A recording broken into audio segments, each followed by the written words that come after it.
Hey, Scott Jordan and Mark Warner here for Jancast show number 101 for Thursday, June 17th, 2021. How you doing there, Mark? I'm doing great, and I'm so happy that we're not starting our show wearing masks again. That's right. The whole world's wondering, what the heck do you do with your masks now? That's right. Well, you have a tip for people. I don't have mine with me, but you have a tip. You can show that there's a whole new business out there for color coding social meetings and stuff. No, you color coding people. Oh, just in general. That's right. Yes. Yeah. So now if you have a green band on, see that? My new use of my mask. Yep. Green band means something. A yellow band means something, and a red band means something. And the red band means no contact. Yep. It's like boy in a bubble. And the yellow means I'd be happy to greet you, but only with an elbow. And green means hugs are welcome, ready to potty. So anyway, we now have a use for our green masks. I don't know. I think they need something in between the yellow and the green, because there's not a lot of people that are into hugging. So maybe somebody's got to work on adding a couple more colors in there, because I don't know. I'm just saying. That's all. Maybe we need a blue. Well, it's a good idea. Great business opportunity for somebody to sell a whole bunch of different colored wristbands, right? Yeah, well, it's just color coding people now. We've been color coding mops and color coding wipers. Now we're color coding people. Yep. So what kind of world is this? Is that the new normalcy? Well, the interesting thing, Scott, is that I found out that it's not good to say the new normal anymore. Yeah, you told me that. I hadn't heard of that before. Yep. So new normal is what it meant to live in COVID-19 lockdown. Mm-hmm. So now that we are leaving COVID-19 lockdown. Is that the president calling? It was. Congratulate you on show number 100. Exactly. Because I know I got a couple calls. Sorry to get you off base there. No, that was the president calling to say, I heard you just did your 100th show, guys, and the president watched it twice. Yeah, of course, helped our stats. Yep. So back to the new normal. So new normal is like a negative term now. New normal is what COVID lockdown was, and so now we're closer to normalcy is the new term. Yeah. So normalcy is. You were like, Mark, is that really a word? Normalcy? I'm going to look it up. I did look it up, and it says it's a state of being normal, usual, or expected. Which the expected part is the interesting one. It's like, okay, I guess that does mean normal. It's like, hey, what do you mean you can't do whatever? That's not expected, right? So we're going into closer to normalcy. Yeah. The movement. But the thing is, what's that mean? And you and I have talked about this quite a bit in previous programs. The new expectations that people have is an expectation for radically extreme cleanliness. Yeah. Yep. So, well, let's not quickly bypass show number 100, because that was fantastic. We got some really great feedback, including calls from government officials and stuff like that. But it was great to celebrate the 100th show and then have some of the old footage in there that back in the day when we didn't even have video. So this is a new transition. We're going to bi-weekly for now. Obviously, if there's a lot of news comes up, we'll shift it around. But Mark, we have a lot of stuff going on, and you've been out traveling, which kind of ties in with Extreme Cleanliness and all that. So that's why we've kind of shifted it to every other week to give us some time to get back to the new normalcy, or whatever the term is. Perfect. No, that works. And what a segue. What a lot of people are asking about is, what is considered to be clean? How are you defining clean? How are you measuring clean? Even how do you go about benchmarking how clean you are, whether you're improving or failing, right? So It ties into what we're doing with the Extreme Cleanliness Auditing Program. And I was in Virginia last week doing a program that tied right in with all of that. And it really boiled down to facilities having a huge desire to know, where are we now? How do we benchmark what we've got? And then can we identify by doing that what our weaknesses are and what our strengths are? And if we can do that, then we can make changes to our equipment or our tools or our chemicals or even our training to get better. And then we can check it again in 6 months or 9 months and be able to show we've got a positive trend or maybe a negative trend. But you got to know, you've got to be able to measure it to fine tune your game. So that's what last week was all about. And the most important thing that always comes up in conversations, Scott, is, well, like, what do you check? How do you do an audit? And there's like 6 different areas that you really have to dive into. Obviously, floors are very, very relevant. It's the first thing that your site drives as far as your sense of cleanliness. You see floors, and there's been tons of studies on that. Supermarkets have seen those studies. They invest heavily in their floors. Tied into the floors, of course, is carpets. Last thing you want to see is traffic lanes and dirty old carpet spots. And who knows what that spot is in the carpet? Could be food that's been decomposing for the last 30 days. So that's kind of lousy. Restrooms obviously send a message about the cleanliness of an entire facility. We know for years that restaurants are concerned about the look of their restrooms because their patrons are seeing that. And it in many ways, people are equating the condition of the restroom to perhaps the condition of the kitchen, because that's the only other room in the restaurant that's full of tile and stainless steel and fixtures. So beyond that, we focus on above the floor, like our fingerprints all over the stainless. Is there smears all over the glass? Even, are the trash cans overflowing, or are they being cared for and removed frequently? And then it takes us into a bigger picture.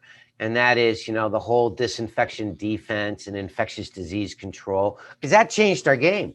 Our game has shifted forever. And we are now, instead of just wiping off fingerprints off of touch points, we're disinfecting touch points. They're common points of transmission. So the higher level of doing an audit is, are we doing all the right things there? Are we pre-cleaning before we apply a disinfectant? Are we allowing the proper dwell time? What's our technique look like? What are the ratings on the chemicals we're working with?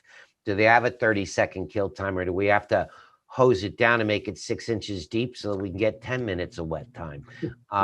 So state-of-the-art disinfectants come into play. And the reason for it is you don't have to over wet it. You don't end up with the residues that require the pre-cleaning. But with all that said, the number one driver, the perception of cleanliness, isn't something you see at all. It's the number one most powerful sense that a human being has, is sense of smell. So inevitably, although we're dealing with those 5 other surface-related visible areas, the sense of smell is a very, very dominant part of it. And retail establishments will, modify fragrances to make people more interested in buying. Commercial facilities want to neutralize bad odors so that it can make their facilities more welcoming. And nowadays, we all know that bad odors are, airborne bacteria called putrefactive bacteria. And if somebody doesn't know how the hell to get rid of airborne bacteria, they sure as hell don't know how to get rid of airborne pathogenic bacteria. So it's an indication that there's a flaw in the degree of knowledge and expertise in dealing with that. So that's what it all ties into. And usually what it drills down to when somebody's looking for a weakness is, where is it? Is the weakness in what we're doing daily?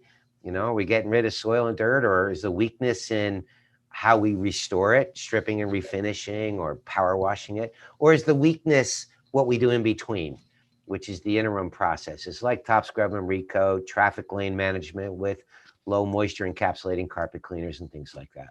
So that's kind of what happens. And the big question that pops up, and kind of in summary here, Scott, was, Do we have the proper equipment? Do we have the proper tools? Do we have the proper chemicals? And that have we trained people specifically on each of these areas? And did we assign the right task frequencies to all these tasks? Because if you don't attack the task often enough, you're going to fail no matter what your chemical and training is. Yeah. Yeah. Well, most businesses want some sort of metric that it can cost justify things. So with the audit taking into account where they start out and what their goal is, and then whether or not they've achieved that goal, that's very important for business managers. That, the janitorial department says, oh, we need to buy all these pieces of equipment. And they, hey, great, what are we going to get from that? Well, if you can't measure what you've got before you start and what you've got at the end, then the business manager is going to go, well, what do we spend all that money for if there's no way of being able to track the benefits and the pluses and minuses? What's really interesting and where a lot of this ends up going is people tend to do that on large capital purchases like buying auto scrubbers or robotics, or whatever, when in fact, usually the success of a program can really revolve around the training somebody has. Do they know how to use it? And secondly, do they have the right chemistry? And one of the things that we really want to kind of reinforce is that the right chemicals can make a difficult job easy. Yep. The reverse is also true. The wrong chemical can make an easy job difficult. And so in the process of that is, are we using the right chemicals and are they safe? Yep. So safety is a big element, and those are not things that people traditionally measured. Like I said, they'd measure capital purchases, but these are the small pieces that add up to a big picture. Yep. And that's kind of where we put the attention to detail, and the safety detail is an important one. Yeah. And I don't know what year the whole green movement started, probably 20 years ago or so. And that was so that people could have some confidence that whatever they're using was actually safe, as compared to the people that would put some green kind of symbol on their bottle and said it was green certified by some source that who knew what. So we've had a lot of those. Green Seal, Eco Logo, UL, or in Europe is Nordic Swan, and all those. So that's helped kind of. What's the word? Well, it created clarity. Yeah, clarity. A way of determining whether it was looked at. Yeah. There's like 50,000 products that are involved with the cleaning industry, and in terms of ingredients and all that. And it's really good to know that somebody took a look at it before you hand it to your kid to help you do some cleaning, right? So you want to know that it's relatively safe. And then the EPA went down that path. Scott, you were educating me on this yesterday. Yeah, they started out as the EPA DFE, which is defined for environment. That was the original program before it changed into Safer Choice. Now they still have the EPA DFE that applies to disinfectant products or pesticide products specifically, but Safer Choice has more to do now with just general cleaning products and other things as well. And recently, we're in the process of going through. They have two different audits. They have a desk audit and they have an in-person audit. So we're in the process of going through a desk audit, which is every 3 years. And I was concerned about it because I heard some rumors that possibly Safer Choice was not doing well. And I asked the question whenever back in maybe 3-4 months ago, and I was assured that no problem. And then I just got an email from a group that's trying to get some backing to go back to the government agencies involved to get additional funding, because in the last 4 years, apparently Safer Choice was gutted. They went from 13 plus people working in the department to 4. And we're not even sure, based on the info that I've read, whether or not Safer Choice is going to be able to survive going forward unless the administration decides to back it. So I don't think there's going to be any problem with the EPA's DFE program. And I don't see where there'd be any problem with Green Seal or some of these other ones. They're pseudo profit organizations. Even Green Seal is certainly a non-for-profit. They have a completely different business model than Safer Choice has.